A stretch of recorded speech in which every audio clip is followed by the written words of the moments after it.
coming.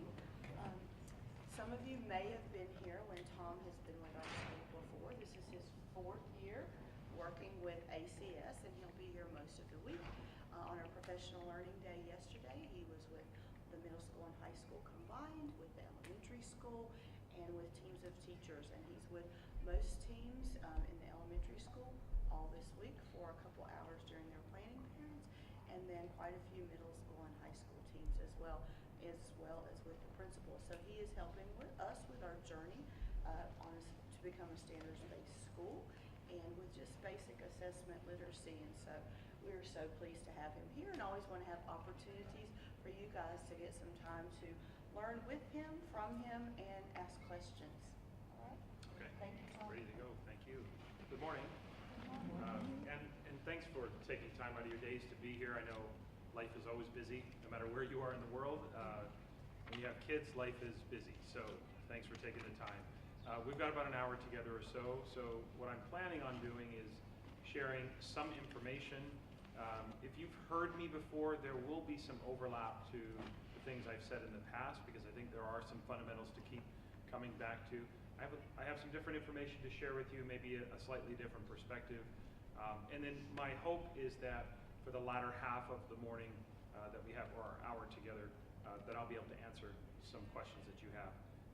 Just as a precursor to that, you know that my perspective is that I'll be able to answer you questions about some of the fundamental principles, some of the research around assessment, some of the things that happen sort of in the field.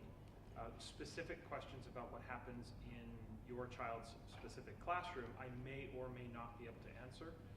I'll do my best, but at the same time, if you do have questions about certain practices or things that are happening, I always encourage parents to reach out to the teacher and just ask for clarification and things like that.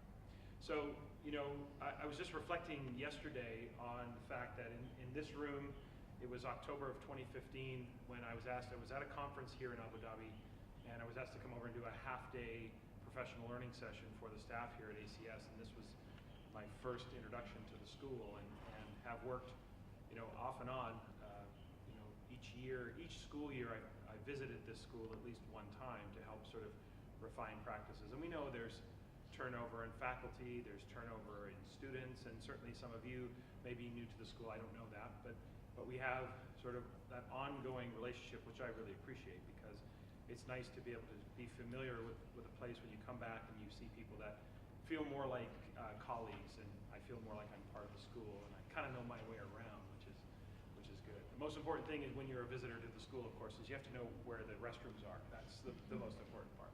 So you figure that out, then you're solid. Now, the thing that I think happens sometimes for us as, you know, adults, whether parents, and certainly I'm a parent. I have 2 children. My daughter will be 22 this month, and my son will be 19, so they're out of school, university age. But what we tend to be challenged with is the evolution of any industry. And the evolution of education is no different than any other industry. When you think about, and I'm not going to go around and ask you, but think about what was the last year of your experience as a student? Just think for a moment.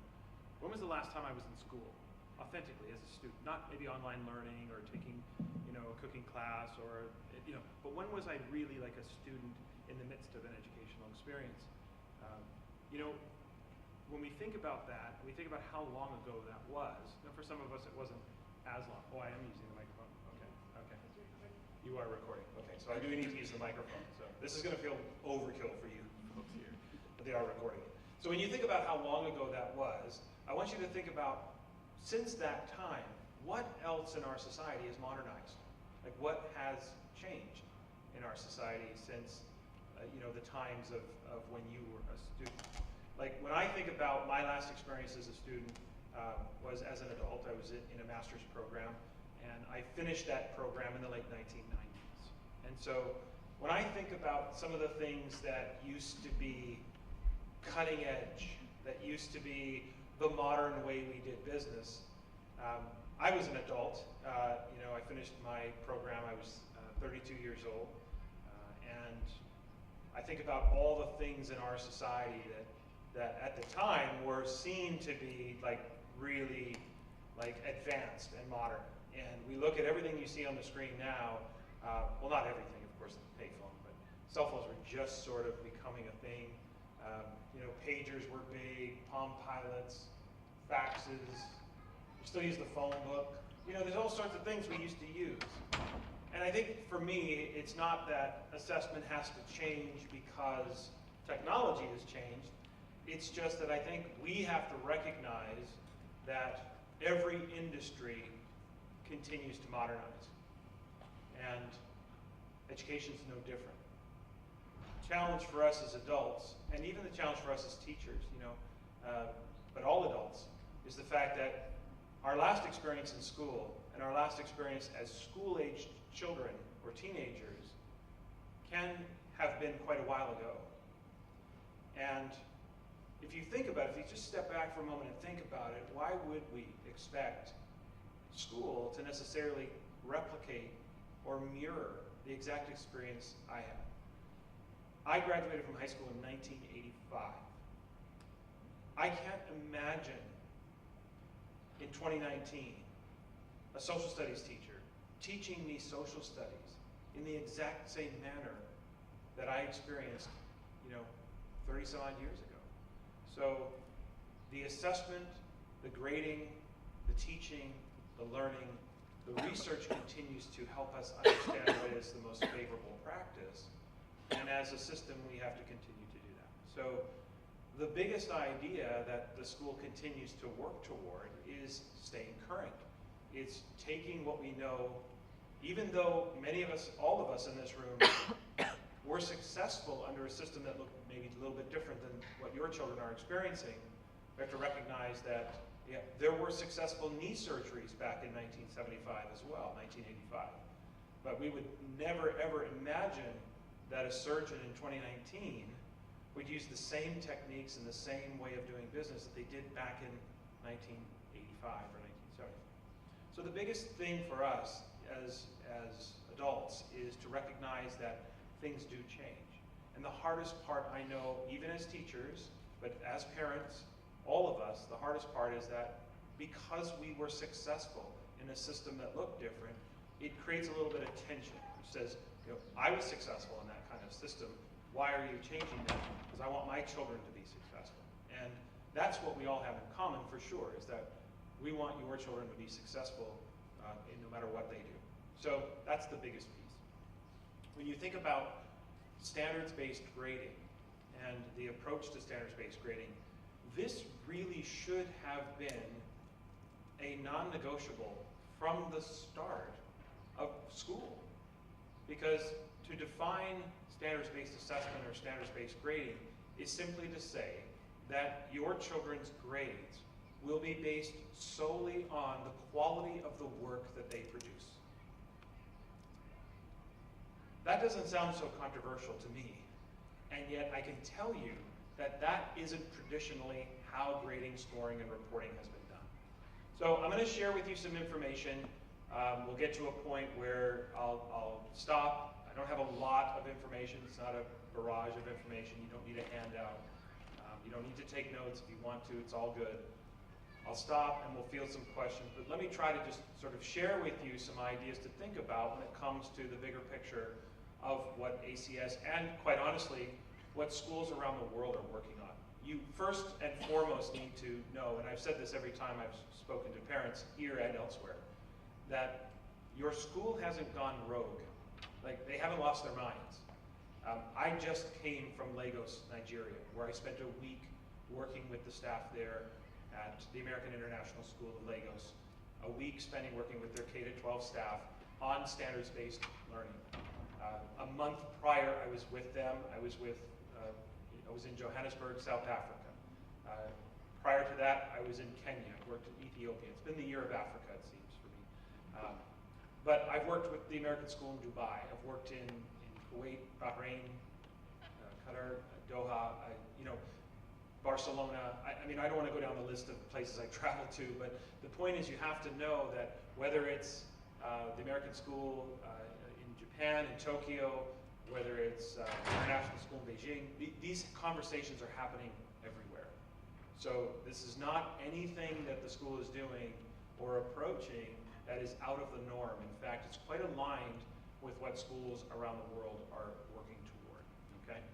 Now, when we think about grading, I want to just step outside the clinical side and help you understand some perspective a little bit. It's not that you need this, but I want to just remind you of some important factors.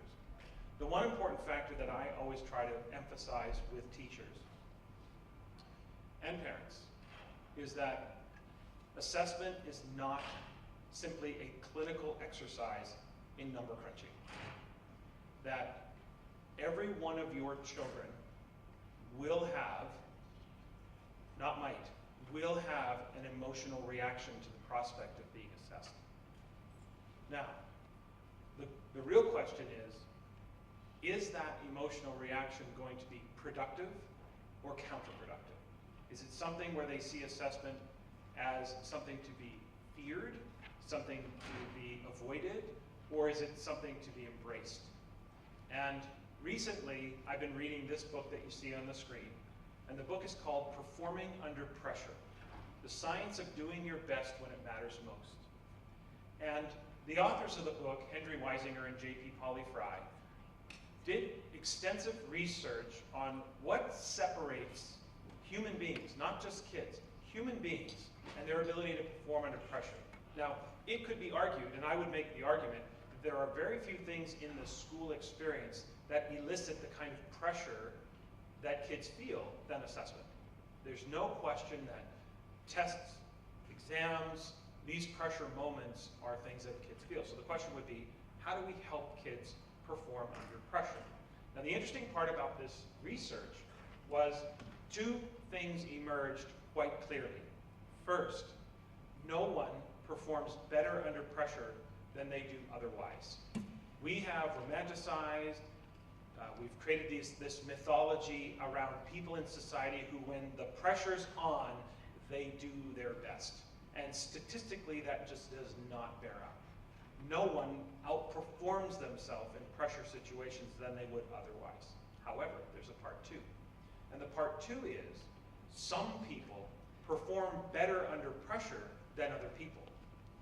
So no one outperforms themselves statistically or anything like that, but it is true that some people handle pressure better than others. So one of the interesting things as I was reading this book, and this book really isn't about school per se, but I made a lot of connections to what we experience. So for example, one of the things that they distinguish in the book is the difference between stress and pressure. Stress is when you have, look, being a parent is stressful. You have too many demands, not enough resource, not enough time. That's stress. But pressure is different. Pressure is a situation where something is at stake and it's dependent upon your performance. Okay, that's how they distinguish the two. One of the concerns that they have about people as they looked at the research is, and again, I want to keep reminding you that this isn't just about students, this is about all of us. One of the things that they point out is that some of us have a tendency to conflate the two. We tend to take stressful situations and inadvertently turn them into pressure moments. And as the research showed, that's not helpful. It's actually not healthy, and it actually inhibits your ability to perform at your best. There is no question that life is full of stress and life is full of pressure. The authors not once ever say, here's how you can avoid pressure moments. That's not on their radar, because avoiding pressure situations in life, it's impossible. The question is, when those pressure moments arise, are you equipped to handle those pressure moments and therefore perform as best as possible when the pressure is on? So when it's an AP exam, or when it's an exam in the school, or something is at stake, am I able to summon sort of the response that's necessary? So I'll share with you this quote. And the quote really does articulate the importance of not conflating the two. When we confuse daily stressful situation for pressure moments, we actually, as human beings, react physically. We react mentally, and we actually react behaviorally, and this is the key, and you may or may not have seen this with your own children, in ways that are out of proportion to the circumstances. So it's one thing to have a test tomorrow, a project due Wednesday, another exam happening the week after. That's stressful. But if our children, even as adults, if we start a narrative in our head that says, my whole college career depends on this one project, or I start to say that my entire life hinges upon my ability to pass this 9th grade science test. And if I don't pass this 9th grade science test on Thursday, I'm never going to Harvard. That narrative, if it perpetuates, will start to impact human beings, but think about the immaturity of children as compared to adults, the way that they react. Because the danger lies in the fact that continually confusing stress for pressure, if it habituates, we lose our ability to think clearly, and misdiagnosing stress as pressure reduces our abilities needlessly. So the first point as parents, now we as teachers, we have a lot of control over the learning environment. But as parents, one of the things to think about as your children talk about their learning at home, as they talk about assessment at home, as they talk about their future at home, watch for the conflating of stress and pressure. Stress is one thing, but pressure is this dialogue that reacts out of proportion to the circumstance. So if you see your children reacting in a way that is disproportionate to the circumstance, and you're thinking in your mind, what's the big deal? Like, why is my child overreacting? It's possible that they are conflating the two. But there is some good news, okay? So, as the book goes on and the research continues, the question is then, what are the characteristics of people who handle pressure better than others? Why is it that some athletes, why is it that some just professionals handle those pressure moments better than other people? So, as Henry Weisinger and J.P. Pauli Fry, as they started to look at the characteristics of people who perform under pressure, they say the people who are most successful under pressure are those who approach pressure situations with what they call the coat of armor. And the coat of armor stands for confidence, optimism, tenacity, and enthusiasm. So when you are in a pressure situation, if you are confident in your ability, if you are optimistic about the success that you potentially have, if you are tenacious in approaching that situation, and if you approach it as an opportunity with enthusiasm, that coat of armor repeatedly is the characteristics that those who perform better under pressure bring to the table. It's not skills. It's not anything sort of fundamental. They're all dispositional tendencies. If confidence, optimism, tenacity, and enthusiasm are your dispositional default, then you will handle pressure situations better than other folks, if you will. It's not about comparing how I handle it with others, but doing my best when it matters the most. So, bringing this all the way back to standards-based learning and assessment. The one fundamental question we always have to ask ourselves is, in what ways are our assessment practices either contributing to or taking something away from our students' coat of armor? And how do we ensure that the learning environment allows them to be confident and optimistic about their success? Now, let's be clear. Confidence is not about having a false sense of where I am. It's not about pep talks, and it's not about a sense of entitlement. It is about grounded optimism. It's about being grounded in the fact that I know that success is possible. And the optimism is an optimism that says, I have a track record of success and I can go there. So I don't want you to think that any of this is meant to be superficial. It's meant to be authentic, and it's meant to be grounded. So one of the things to think about as we begin to shape an assessment environment, in what ways has a traditional assessment environment contributed to or taken away? You see, when you think about something like homework, for example, for middle school and high school students especially, if every stitch of homework is graded, scored, count toward their grade, then there is no non-graded moment. There is no release valve. Every day counts. And as that counts and counts and counts, we begin to see for some of our students, and I'm not suggesting that every single student will react in the same way, but for many of our students, there is no breathing room. And while we can sort of romanticize the idea of, yeah, well, I had to go through it and I had to grind through, and the pressure today for young people is very different than it was, I know, for when I was a young person. Like when I was a teenager, the pressure today is different. And you see a lot of that in the literature about how kids today face different kinds of pressure that most of their parents and most of their grandparents never faced in our society. So it's different. So one of the reasons, not the only reason, but one of the reasons why schools are continuing to rethink their assessment practices is because we've learned that you cannot separate learning from its social context. Like everything we do will either contribute to or take something away from the relationships we have with our students, and it will contribute to or take something away from their coat of armor, and that's the challenge. So again, we have to keep reminding ourselves that assessment is not just a clinical exercise in number crunching, that there's always an emotional attachment. And it's important that we navigate that as adults, as teachers, as parents. We help our students gain real optimism and confidence about their learning. It's not about dumbing it down. It's not about making school easier for kids, but it is about accessibility, currency, and allowing kids to move that way. So I just wanted to share with you that perspective to understand that how assessment is connected to, because I would say to you that assessment is one of the primary ways in which we build relationships with kids in schools.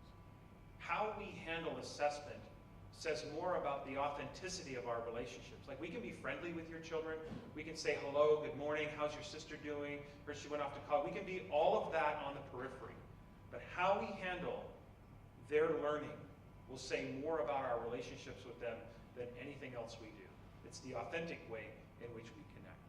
So a few reminders that, again, you may or may not need, but just in general, of why the school is sort of moving and continuing to move in the direction. One is that grades are not leverage. I tell teachers all the time, as soon as we start using grades, marks, and scores to coerce behavioral compliance, we've completely lost the plot.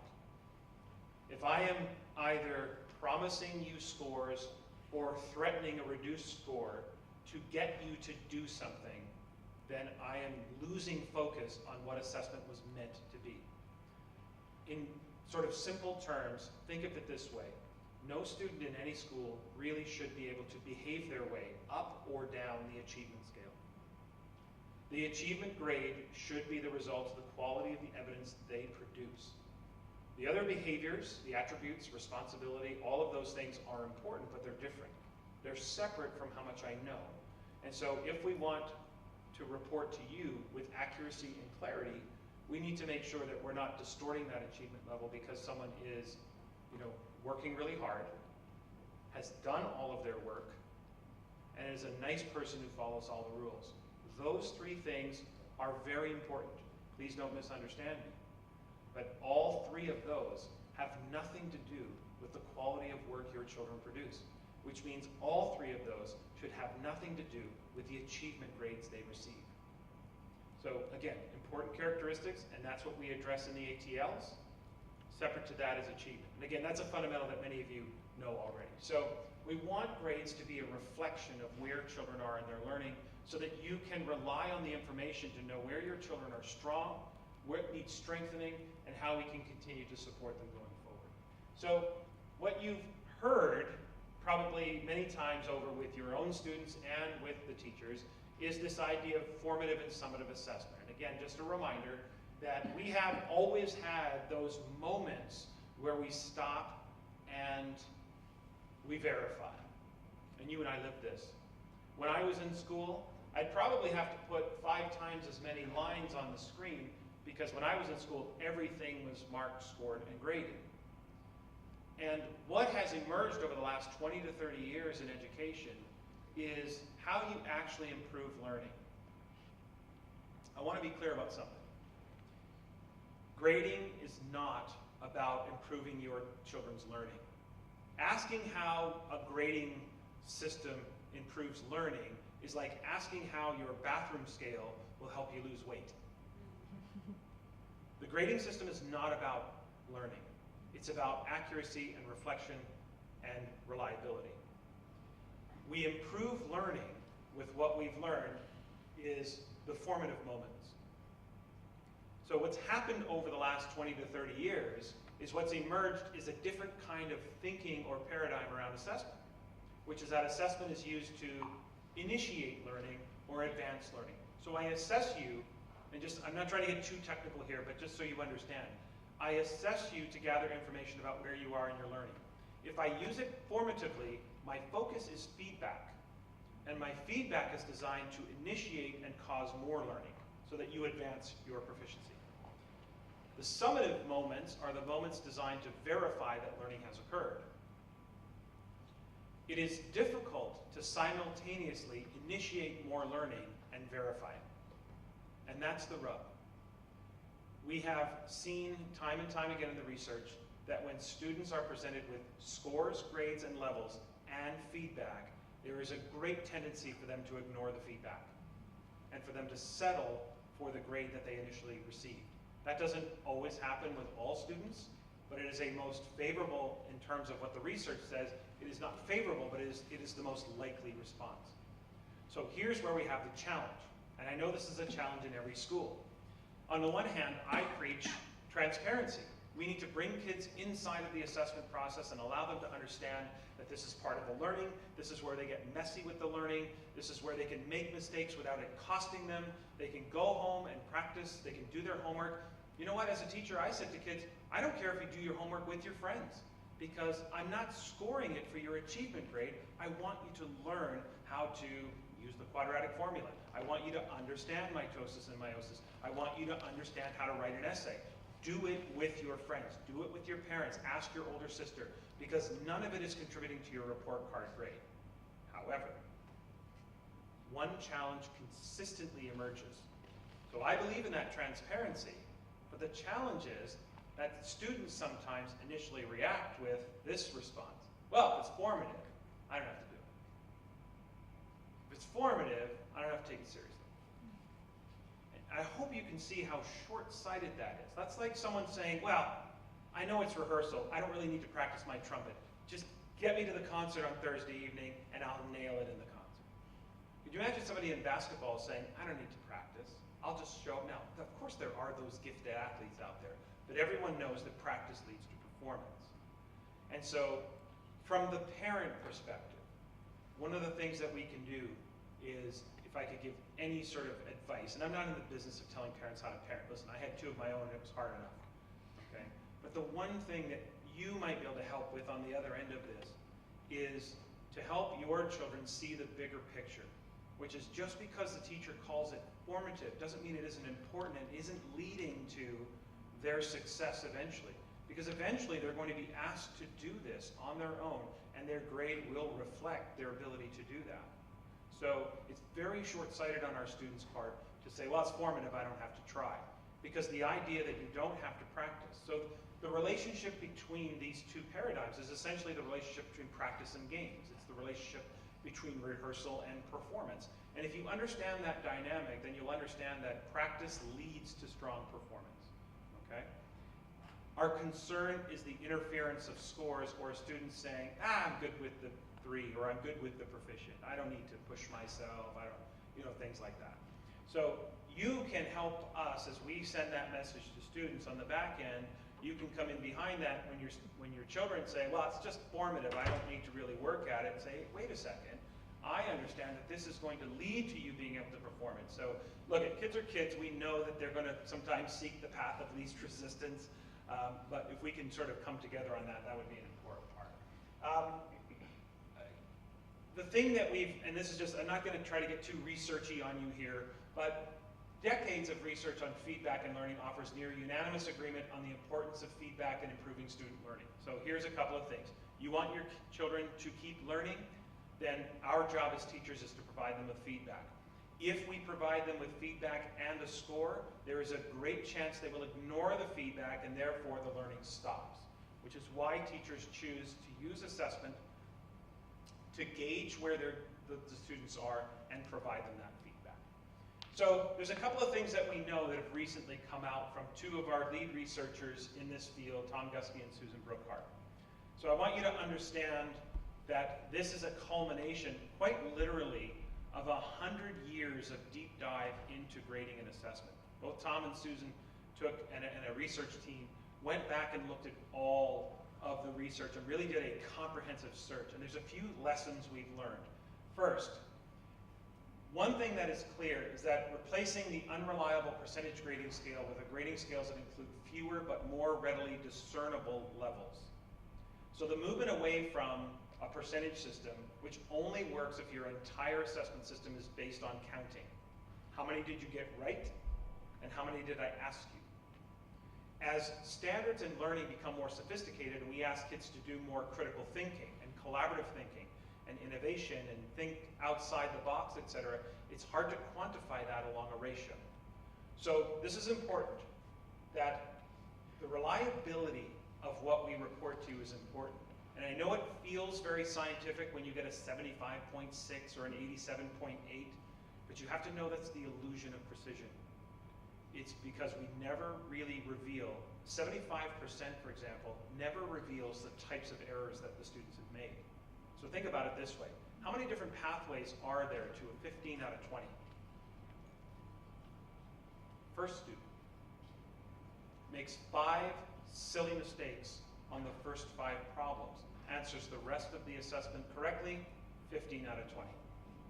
Second student answers the last 15 questions, leaves the first 5 completely blank, or the last 5 completely blank, has no clue how to answer those questions.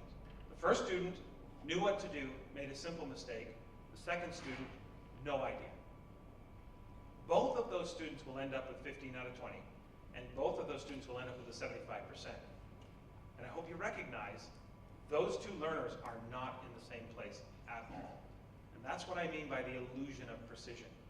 It feels very scientific, but it rarely ever reveals the type of error that the students are making. What's more reliable are the discernible. Here's what we don't know: how many levels. There's no research that says you have to have 4, you have to have 5, you have to have 3, nothing like that. What we need is discernibility, which is why most schools settle in and around 4, because it's about clearly articulating the quality through those levels. 2, again, it's the learning criteria. Based grading on the learning criteria, not on their relative ranking among their classmates. So my extending, my A, my whatever, has nothing to do with anyone else in the room. It has to do with me against the criteria that's been established and made transparent to the students. That's it. So it's not about being better than anybody. So this, you're competing with your classmates narrative, is just a false narrative that unnecessarily puts pressure on kids, because they're not graded based on how other kids did. They're graded on how their work matches up to the established criteria. That's it. We know that to be more effective. And last is the idea of offering multiple grades in the sense that reflect both a product. So when they refer to a product, they're talking about achievement. When they talk about progress, they're talking about growth.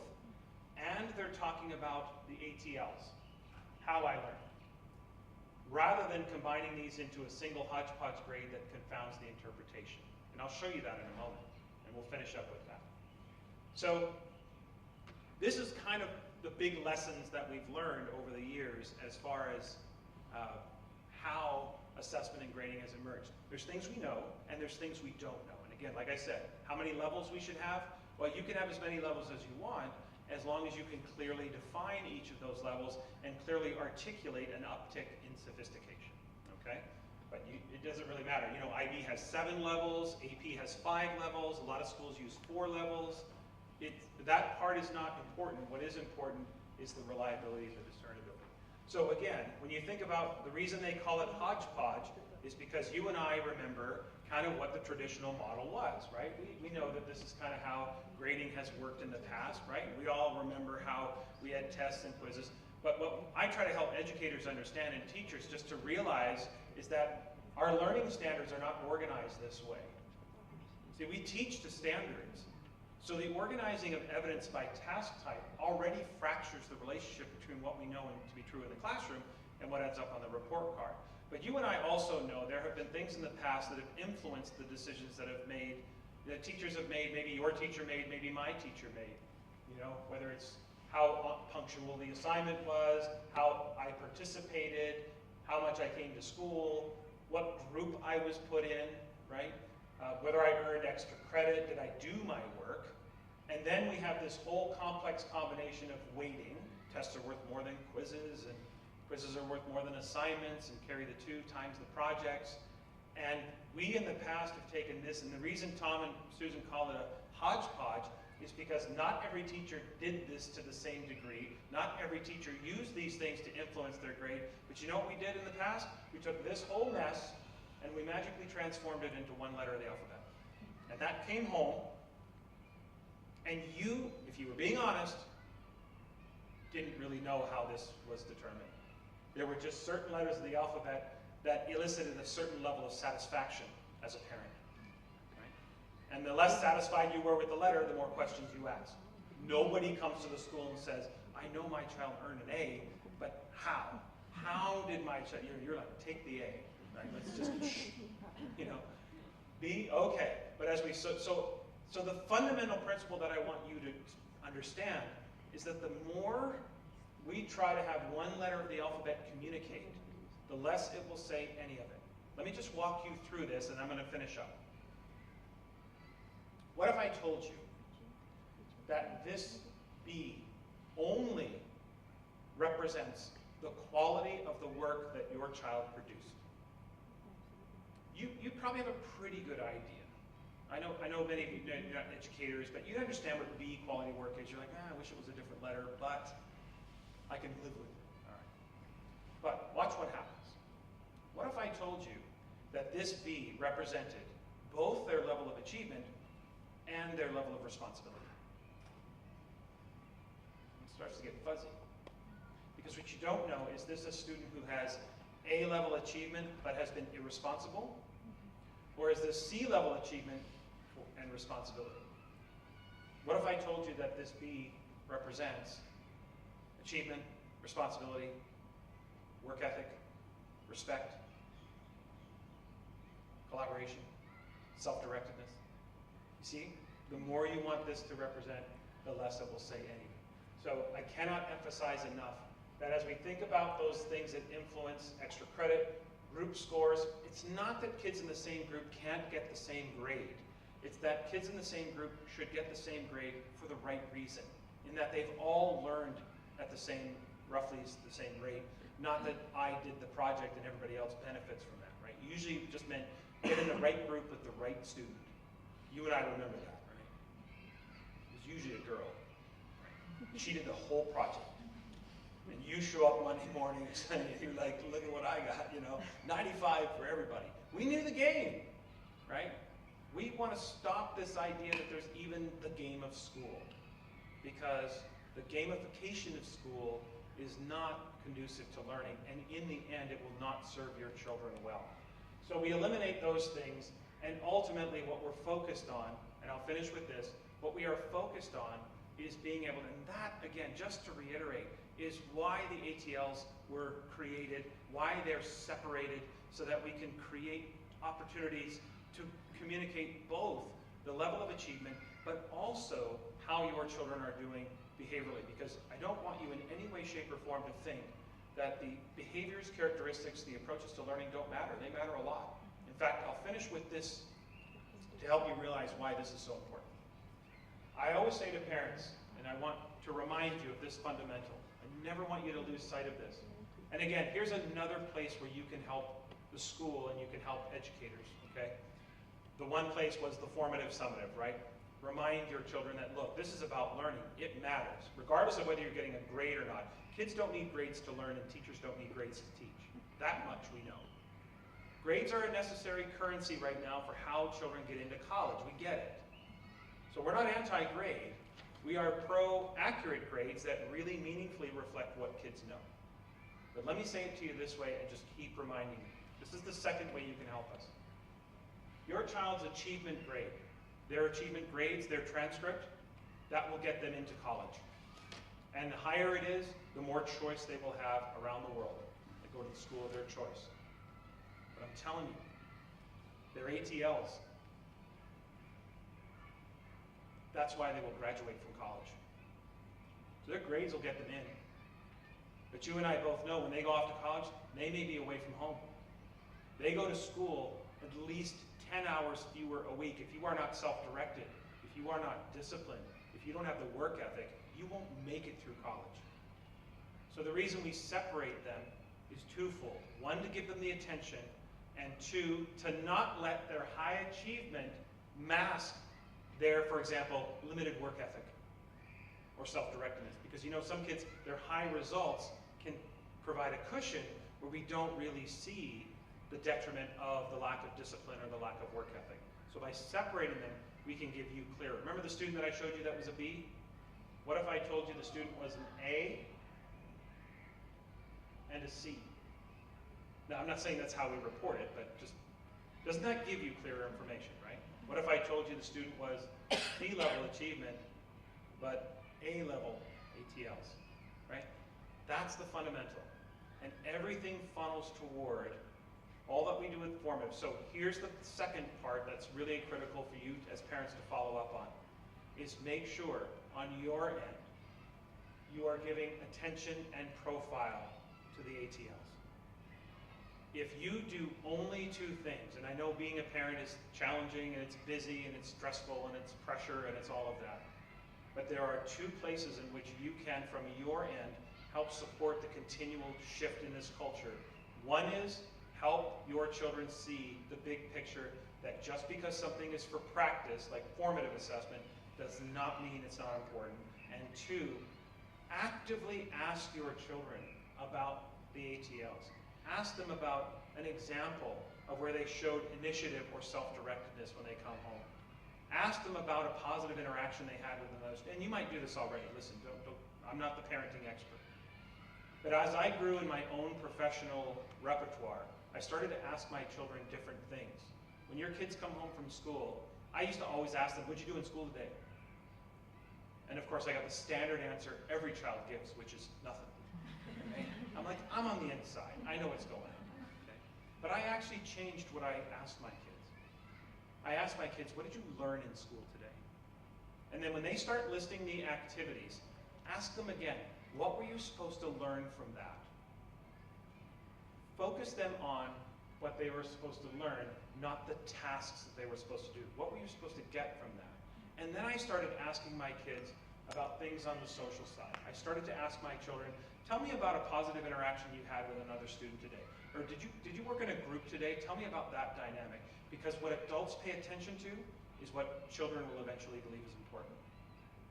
And if we don't give attention to that social side, then our kids will start to believe that the only thing that matters, if all my parents ever talk about, if all my teachers ever talk about is grades, grades, grades, grades, grades, college, college, college, college, college, when you go to this, when you go to that, eventually they're going to realize that. They're going to take their cues from you, and they're going to realize that's all you care about. That's all we care about. Grades matter, achievement matters, college matters. I'm with you. But so does my disposition. So does my character. So do my attributes and all of that. So that's really the fundamental behind the principles and practices.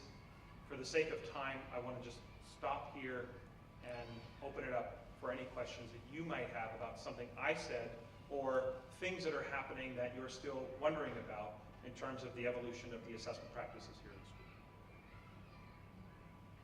school. Or we can just have coffee. I know it always takes a minute for the first maybe question to arise. Nobody wants to be the first one. And then once the first one's asked, then there's usually about 11 more. So. Or not.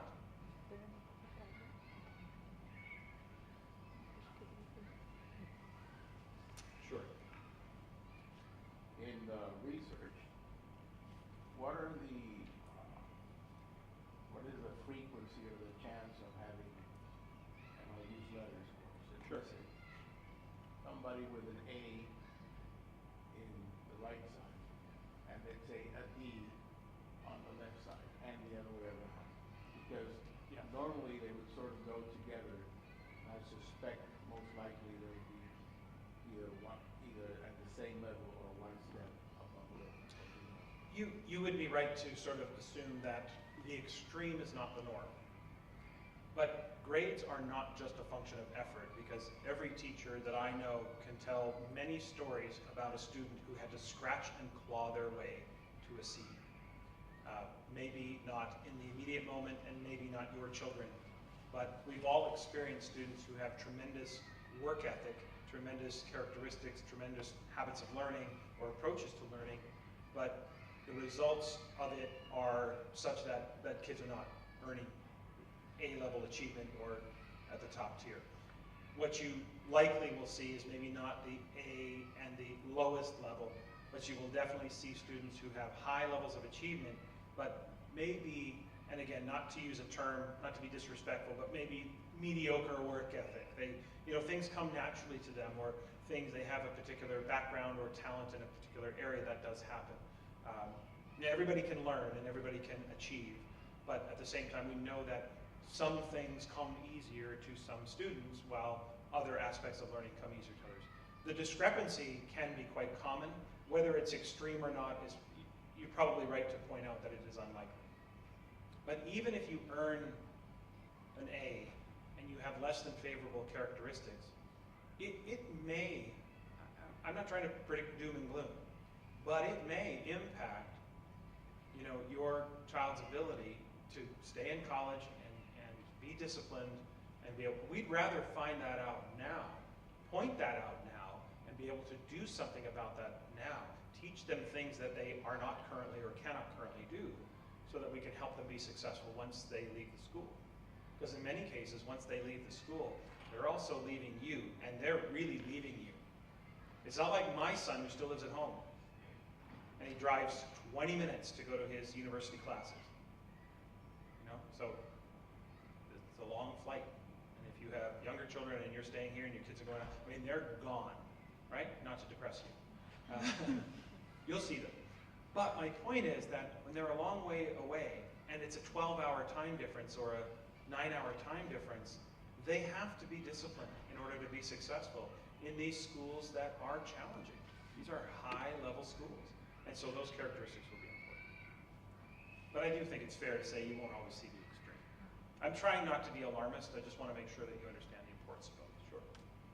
So my question is, in this school we have standardized grading 1 to 4 for elementary and middle school. Yes. I understand in the high school, I have an 8th grader. I don't know very well the high school, but I think they have 12. 1 through 12. 1 to 12.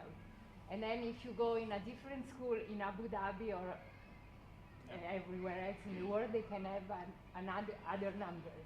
Sure. Right? So my question is, how do you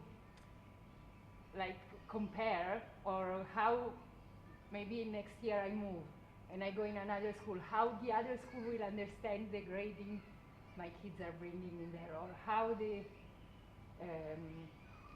colleges, how will they understand grading from ACS or grading from other schools? Well, there's a lot of different questions in your question, and that's fair. Colleges will understand, because you have to know there is no strict format for what a transcript has to look like. Kids in AP are graded on a 1 through 5 scale. Kids in IB receive a 1 through 7 grade. Some kids come with A+ or A minus. Other schools only do A through F grading. It's all over the map, right? That is common. And college admissions officers understand, they don't just look at the paper. They understand the context from which the student has come. They understand they have a track record or a history of kids that have come from ACS. And they understand that there's reliability in the sense that when ACS says this is a high-achieving student, the track record has shown that those students have graduated from that school. Not every school can necessarily say that. I'm not saying not every international school. I'm saying just not every school can say that. Not all the schools in the United States or Canada can necessarily say that. But there is that track record. So colleges, there is no inhibitor of communication at all. It will not inhibit, because again, in some cases, they have to just sort of look at that history. They'll compare that with, say, SAT scores, or they'll look at ACT, and they'll look at other measures. As far as other schools are concerned, it's not about the comparison, but if you did move, and then part of, I can't speak to what every single school does, but I know that if I was in a school that received a new student where we weren't sort of 100% sure of what the report card was communicating, I would probably reach out to the other school and say, could you help me understand a little bit about how this person has done? Like, tell me a little bit about your grading system and tell me what this means, because here's what we do, and can you tell me whether or not this matches up? So I would hope that that would be the sort of habit or norm of the receiving school. I can't promise you that. I know that's what I would do, and I don't know what other schools do. So what's really important is to know that, again, as far as the research is concerned, there is no research that says a report card has to have A through F, a report card has to be numbers, or a report card has to be descriptors. There is nothing that says the symbols we use are locked in. What matters more are the assessment practices that produce the symbols. So we could change the symbols and keep the old habits, or we could keep the old symbols and change the habits. You know what I mean? So it's one of those things where I'd hope the receiving school would reach out and find out. So, and maybe now that you think of that, if you do move, it would be a question that I would ask proactively. Like, how are you going to figure out? You guys do the same thing. If you don't, how will you know how to appropriately program or place my child into the right situation? Sure. When you said about how some students respond to the formative assessment, Yeah. that, oh, it's formative, I don't have to work with it. Yeah. I have to laugh because that's very familiar to me. I hear Okay. that every other day Yeah. from my son. I'm just thinking what could be strategies to help or encourage him to think that formative assessment Yeah. is serious, and Yeah. should I sit with him every day to Yeah. Well, here's the thing. Yeah. Okay, so we can do things too. Part of the things that we can do as teachers is sometimes students don't take those moments seriously because they don't see how they're connected to the big picture. So I always try to describe that sometimes we are assessing, think of the standards as a meal, and think of some of those formative moments as being assessing whether or not I have enough ingredient. So if I'm making a cake, for example, do I have enough flour? And my teachers teach me flour, and then they assess flour. But they say, this assessment on flour is formative. Why? Because it's not a cake, but it's necessary for you to be prepared to make a cake. And then the student says, well, that's formative, I don't need to take it seriously. How do you think your cake will turn out if you don't use, say, well, there are flourless cakes, so maybe bad example. But do you know what I mean, right? So if I don't use sugar. So we, on our side of it, can do, I think, a more effective job. And I think there's a lot of great practices happening here, but we could continue to make things a little more transparent by showing students the big picture. We take the standard and we unpack it, and we help them understand how each of the ingredients starts to get put together so that you can make the cake. And that's what the standards are. So it's just continuing to remind the students, ask your children, wouldn't your understanding of how well you know this concept make a difference in how well you're going to do on the test in 2 weeks? Like, is there not a connection between you understanding this skill and how it's connected to the bigger picture? So, for example, if this teacher is assessing the student's understanding of key definitions and key terminology, well, most of the standards go far beyond that level of recall. But you have to understand what key definitions mean in order to do the higher level thinking. So for a student to be short-sighted and dismiss that, it will inhibit their ability to perform. So the emphasis for you is, it's the work ethic. So when somebody's not getting a grade for the formative work, think of the ATLs. It is somewhat disrespectful to yourself in that you are not setting yourself up to be successful. You are not being very self-directed. But it's not about you're not being this. It's just trying to remind them and encouraging them to say, hey, this matters because it's connected to your learning. And so, this is about your integrity. Do you perform at your best, and do you try to perform at your best at all times, even when you're not being scored How about this? Even when you're not being watched, right? So those are the kinds of conversations you can circle back on. And you're not going to snap them out of that mindset, but over time you will start to help them see. So we could do a better job of making it more and more transparent. And as parents, you can help us by coming on the back end and saying, hey, I don't care if you're being graded or not. This is about your learning. It's important. It leads to your success. So you need to get this done. That's the expectation, right? That also helps them. You notice the message there. It's not about the grades. Your grades will be a reflection of what you know. This is connected to helping you know more. Therefore, it will have an influence over that. So you got to think big picture on this. Because in college, they're going to have to do a lot of stuff that's not graded. They get into some classes, there'll be a midterm and a final. Are they just going to sit back and do nothing until that midterm and then just nail it? Or are they going to do their reading every week? Are they going to keep up with the reading in the lectures and taking notes, right? We used to say that's formative. I don't have to take it seriously. See what I mean? Like, so we have to help. Remember, the kids are young. They have teenage brains, right? And or not even teenage. I don't know how many of you are elementary parents. Elementary? Yeah. Okay. So they're not even teenage brains yet. And then there'll be young adolescents in middle school, and then they'll grow out of that, and they'll be adolescents. But the brain research tells us that the adult brain does not function as an adult brain until our early to mid-20s. Like, we don't actually think like adults until we're 23, 24, 25 years old. So we have to intervene with young people because they don't think like adults. Their brains are not wired like adults.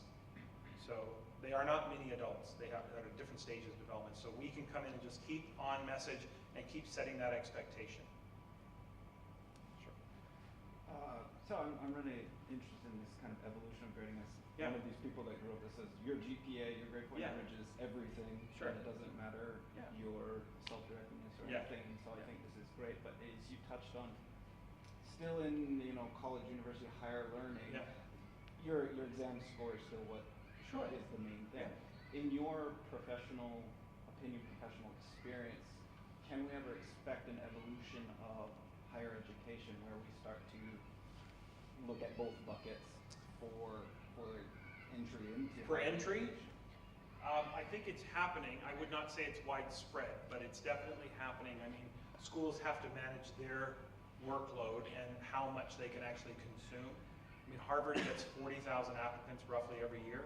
So the amount that they can consume in terms of say, ATLs is limited. But there are examples out there of colleges that are at least starting to look at the bigger picture. They're starting to look at what else you've done. It's one of the reasons why we're seeing an evolution in the learning goals. Say, for example, in what we in the industry sort of call 21st century learning, critical thinking, collaborative thinking, innovation, because what that focus is actually, part of it is being driven by what businesses and colleges are telling the school systems, which is the colleges are basically saying, we're getting a lot of students who are book smart, they know how to do school, they know how to get the 99.9%. They don't know how to think. They know how to memorize. They know how to churn it out. But give them a dilemma where there's multiple potential solutions and they're frozen. They need learning to be one right answer because memorization, playing the game of school, is what they've done. And so the more well-rounded student who can think for him or herself, I mean, the world is more global than ever. And so collaborative experiences are becoming more common. And technology is certainly advancing that. I mean, 2 generations ago, if you went overseas, you were overseas. And unless you got a postcard from somebody, you had no idea what was going on. I mean, today, you know, Skype and FaceTime and texting. I mean, I call my family. I could be a half hour away or half a world away, and it's the same. So all of those skills, businesses are telling us, colleges are telling us, we need more than just the 99.9% perfect SAT.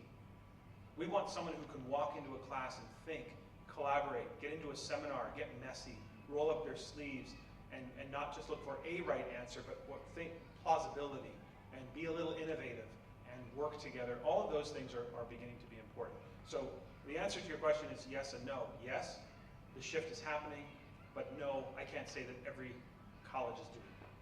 But I think that is, I can foresee a time where, I cannot foresee a time where a student's grades don't matter, but I can foresee a time where the way that grades are constructed has shifted to a place that's more aligned with our newer goals. So an A wouldn't just mean I memorized everything, it would mean I can think critically, I can think collaboratively, etc. That's what I mean by that. Sure. You mentioned that you've been coming here since 2015, right? Fall of 2015 was my first little workshop here, but I would say fall of 2016 was when I really started working with the school, yes. So I'm guessing you're probably familiar with the ACS assessment system. And so based on your, or somewhat familiar with Yeah, it. for sure. So based on your knowledge, your experience, and research you conducted and read and are familiar with, what are some of the opportunities for growth for ACS particularly when it comes to the assessment approaches? Well, the areas for growth for the school are really about continued, the fundamentals are in place, okay? But it's continuing to refine the practices.